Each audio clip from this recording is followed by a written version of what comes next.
Christians, I know a lot of you hate the idea that God predestines and chooses his people to salvation and that he leaves others to perish in their sins. But that's the fact that the Bible teaches.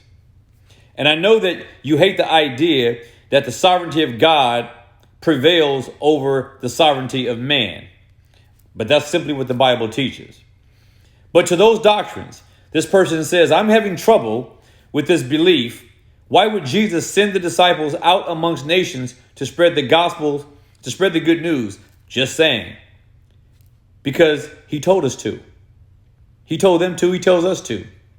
But what he did not tell us was who it was whom God the Father has chosen to be saved. He didn't tell us that. He only told us to be obedient in preaching the gospel. And he never told us that he was going to tell us who to go to directly because they were already chosen. For whatever reason, in God's all-wise counsel, which we are not to question. We are not to question. We are simply to be obedient. But in his all-wise sovereign counsel, he has not only predetermined who it is that would be saved, but he also has called us to go out there and witness and share the gospel with people without our knowledge, without us having any knowledge of who it is he has set his affection upon. So for whatever reason, I don't know.